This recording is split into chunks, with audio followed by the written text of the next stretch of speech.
Friends, family, snob listeners. I don't know why I'm giggling. I have like the weird giggles. Maybe because it's like 4 o'clock in the morning and we Yeah. decided to do this before work so that we could get you out a analysis of the Canadian national team for last 4 games in the last, I don't know, 10, 11, 12 days. Steve, we were just talking offline about this. Is it, and I'm sure people can relate. We were talking to each other about how we're telling our family all these big games are coming up. And you nailed on a point that I'll throw to you is, do you think out of 10 regular people you walk by on the street, especially with the European Championships happening right now, how many Canadians knew that Canada was playing yesterday in like the biggest game in the history of the universe? Out of 10, like probably it's a Debbie Downer answer, but like maybe 1 out of 10, maybe. That might be generous. Like anybody listening to this for sure is like, of course it's a big game. But like Yeah. I passed a family the other day and they're like, oh, is it a big Euro game you're waiting for at 9? And I was like, oh, Jesus. Like Yeah. it's actually the biggest game for Canada in like 24 years since they qualified for this. It's actually huge for our Yeah, it's country. crazy. And to be fair, like maybe it's because I follow all soccer people on Twitter, but Twitter like blew up. Yeah. It was like every post was about Canada, and it was so awesome to see. Yeah. It was That was pretty cool. pretty sweet. So we'll kind of skim like the 4 games they've played. I mean, we don't need to really talk about Aruba a whole lot. We beat them 7-0, and it set up that big Suriname game. And it seemed like it was like the world divided in terms of like, this is going to be so tough, or it's like Canada's going to steamroll them. Like there was no middle ground on that. Were you nervous before that game? I just think Suriname's like a bit of a dangerous team. Like I guess they could have come out really either way. There was probably no middle ground for them. Like there's so many new players, so many Dutch guys that have come in. Like to be fair, they've never played much together, so obvious advantage to Canada. But at the same time, they upgraded the talent level that made you think like maybe they're better than their ranking, and this is dangerous for us. CONCACAF game. Can someone explain to me why Suriname's in CONCACAF? Yeah, that's true. We Or in talked about South that. America? I still don't get that. I mean to Google it, so someone's going to Google it and tell me it. But it's just weird. So I don't know. Yeah. It made me nervous for sure. Yeah, it's true. Like they're not even an island like No, hovering around. Like they're no. actually attached to Yeah, South America. yeah. Like it's yeah, How's it that was weird. happen?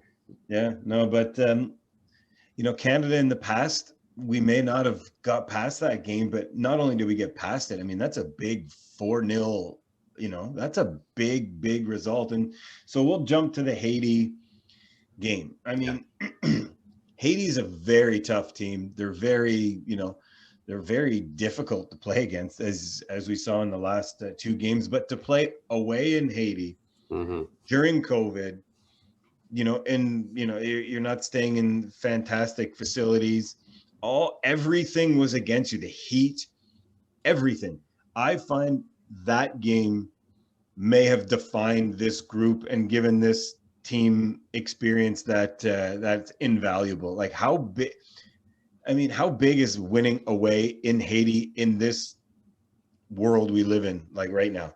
You're a terrific person, Mark, because I agree wholeheartedly. That game, I think that's the biggest win. That's the bigger win. That was like a game in Haiti in those conditions, that many games in that many days. That's a grindy type game that we haven't won in 24 years. We've Yeah. lost those. We lost miserably to Honduras, which we've been well documented. But even if we didn't lose miserably to them, we're probably losing that game. And you heard on the announcers talking yesterday about how Haiti left the showers on and the hot water, and then that steamed up the whole change room, and then nobody knew how to turn the water off.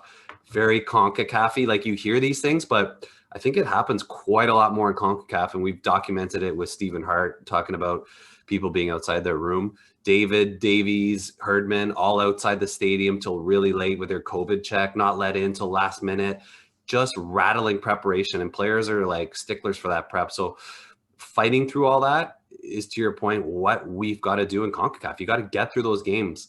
Then you come out and Haiti, let's just say it, they're dirty. They're dirty. Their tackles are like 2-footed. They're fouling all the time. Referees should be sending some of these guys off. They're not. CONCACAF seems to be like, okay, let them stay, whatever. So you got to get through that to win that game 1-0. The way they defended, Laren taking his goal, great goal. I mean, the cross was fantastic. He put it in, but that is a defining win for me. Like you said, you hit the nail on the head.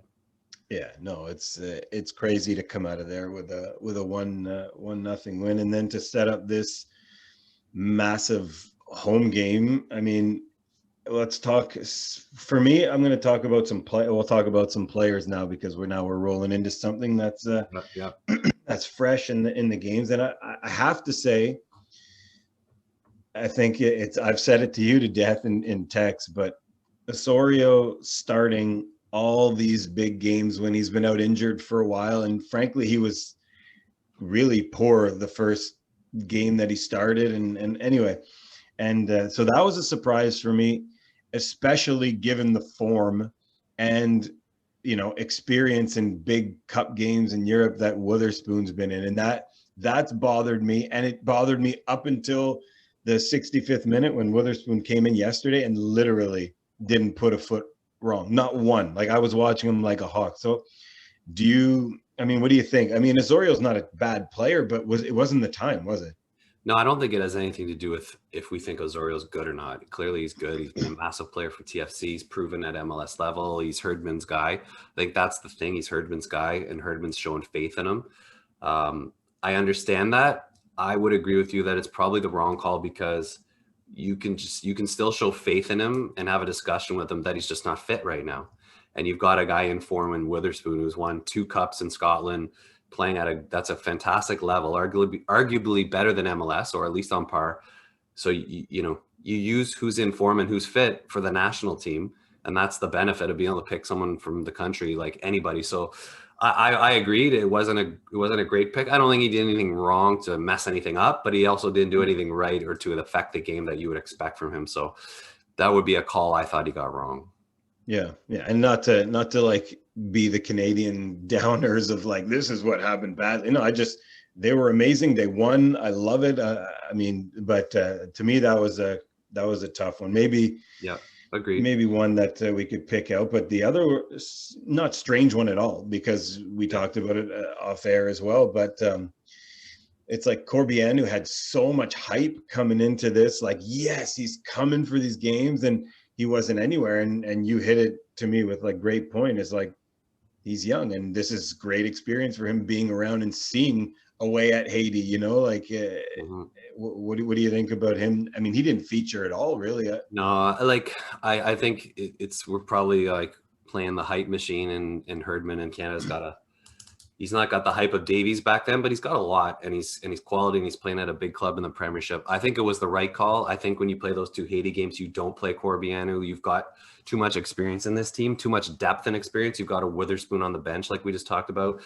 You've got Payet on the bench that could have been in there as a holding mid. So you've got other guys. I think bringing him along, it reminds me, like, it's probably the worst compare here, but Ronaldo was at that World Cup in the US, didn't play, but he was there for the experience. Like, that would have helped him, just know what it's all about and been there and seen it. Corrin was probably sitting in that change room with the showers and the friggin' going, where the hell am I? Why can't they turn off the friggin' water? This isn't Wolves, so I think him going through that is good. If you get him on as a last minute sub, like they did with Tajon Buchanan, great for a little more experience. But I think it was the right call. I think you don't put your faith in a guy like that. Like, Herdman needs to be in this next phase, and he did the right thing. Yeah, I mean, we've got 14 games in the Octo to get him some more experience.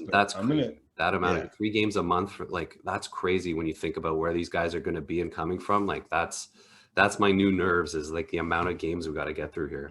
Yeah, it's true. And I'm going to praise this human being beyond. Just 2 that really impressed me, and Kennedy. I mean, it's not breaking news. Anyone who watched the games and is a Canada fan, like, this Kennedy guy coming out of nowhere. Well, not out of nowhere. He plays in Bundesliga too. We all know about him, but I mean, all of a sudden he's in the squad. He plays every minute of every big game, and frankly, he was our best defender. He's fantastic. I don't watch him or know much about him. I love that Herdman's out there, no stone unturned, and I love this guy's passing ability. Like his long balls, they're accurate. They're done with a purpose. There's a couple that he wasn't playing through balls, but he was playing the guy into a channel, and he lofted it so they could get there ahead of the Haitian guy. Like surprised by his passing, and pleasantly surprised. Really, really good find. Well done to Canada on that again. Yeah, and to me, Herdman too. Like, I mean, we criticized with Osorio a little bit, but I mean, that's just a needle, pin drop, whatever. Because I mean, taking Johnston at right back, center back in a back three in these massive games, like, I mean, the guy's a right back, and Herdman's trusting him in these huge games at center back. Like, I don't know. I feel like Herdman just he can get the best out of so many people out of, and now I look at Johnson, I'm like, this guy's brilliant. Like, where are these? How are these people all of a sudden coming in and doing so well? It's crazy how he can discover talent. I love that guy, by the way. Like, I see why he has faith in him. I absolutely love him. I like Kennedy and think he's amazing. I just love this guy. I can't even really explain it. I just get happy when I see him running with the ball or trying to tackle a guy. I don't know. I just love him. He's Canadian. I have so much respect for him. Like you said, playing in multiple positions and just doing his job. He's just one of those guys who just goes out there and gets it done. That's it. Just, you can rely on him. I feel that. I feel Herdman can rely on him, and I feel that reliance. This is the stupidest thing I've ever said. But like, let's just say I like the guy, and I totally get why he's playing him. Yeah, I mean, just looking around the team with some of the people. I mean, even Atakubi is like, I mean, he's off to Turkey now. Like, how good is he? Our depth at left back gives us a chance to play Davies forward. You know, with all these guys that are, I mean, it's just kill. Even Cavallini didn't get in, and I mean, he can score. I mean, Hoylett's coming off the bench. I mean, it's such a deep squad, and you know what I was gonna say, like with Kennedy too, like I don't know, sometimes you can't explain why you like or don't like a player. I tend to almost like every one of these guys. Like, it's a very likable team. It's not that I haven't liked Canadian teams in the past, but I've liked maybe a good chunk of the players or half the players and disliked a bunch of others, or thought, yeah, is he really that guy? And, you know, no disrespect, someone's playing for their country far better than me, but this is a likable group, you know, just watching things like Davey sprinting down the sideline to celebrate with Hoylett, you know, like, that's cool, man. Amazing. You know, like there's no ego there. Or he ran on after the game, Davies, and sprayed the water bottle, went nuts. Like, it seems genuine, the reactions. It doesn't seem forced. It seems very genuine. And it makes me like them even more. And just by the way they play too,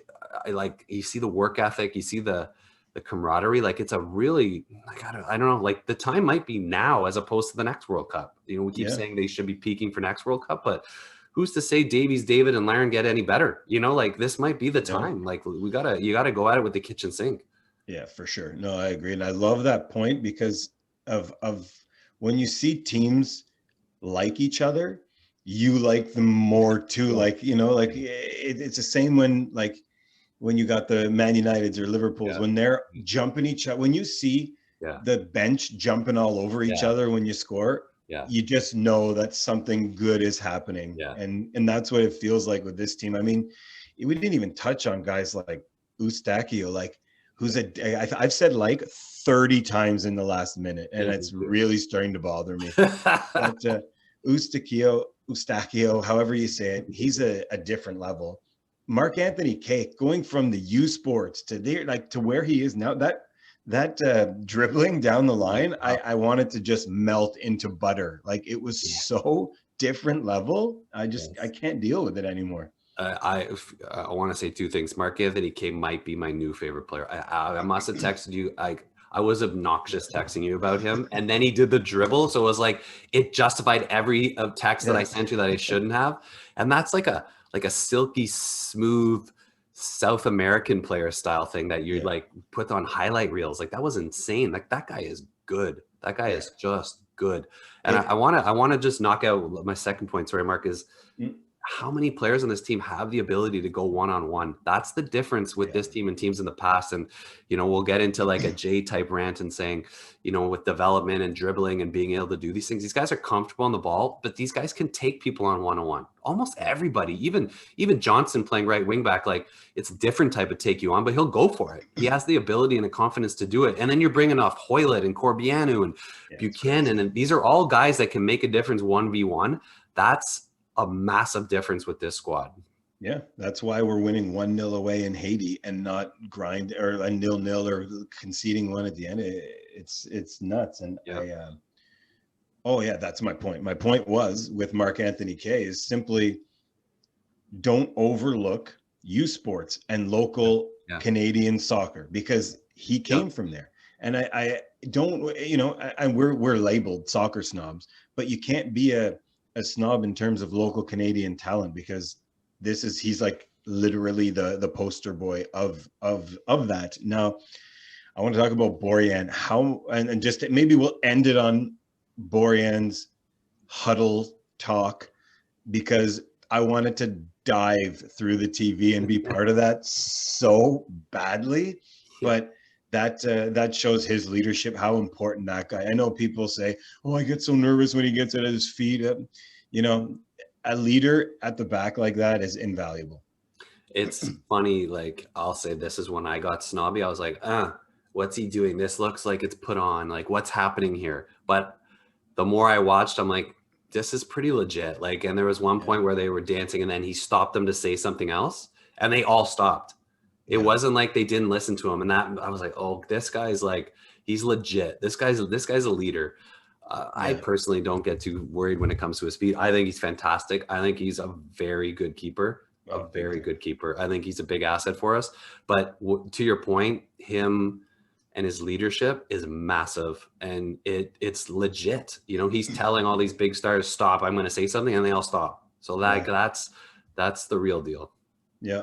Yeah. So we'll end it on that. I mean, we've got 3 games in September. I think it's Honduras, USA, then El Salvador. 3 games in September. And I think 5 of our first 8 games are at home. So we need to stockpile points. That's crucial. And I'm going to whatever the first game is. I have to go. And anybody who's listening to this and anybody who's listened this long is probably a Canadian fan already. If you're kind of not, like let's just do the cheesy thing. Let's get behind them, man. Like, this is insane. This is 24 years since we've been at this level. We've got the players. Instead of just being those guys saying, oh, you know, I had a friend say, oh, how come they're not beating Haiti more when it was 1-0? Like, I'll tell you why they're not beating Haiti more, because Haiti's actually a good team, you know, and not everybody beats everybody 7-0. Not Argentina might beat Haiti 2 or 3-0, you know? So let's be positive about it and say, Fred, Canada's actually good. Let's get in there. Let's support them. Let's not bitch about them. Let's not be bitchy Canadians. Let's get in there and support them like our hockey team, man. Like, these guys deserve it. Like, you know, Davies is flying all over the place to play for us. You know, he clearly cares. So, like, you know, like a little bit of cheese, let's go for it, man. Yeah. And also, don't complain about it not being on TSN. I mean, it's you just support One Soccer. They've put up, and just support it and watch all the games. Just do it. Come on. I mean, we don't love it, and nobody loves it that it's not easily a one push of a button, but they've stepped up and they're doing it. So support One Soccer, watch the games. See you later.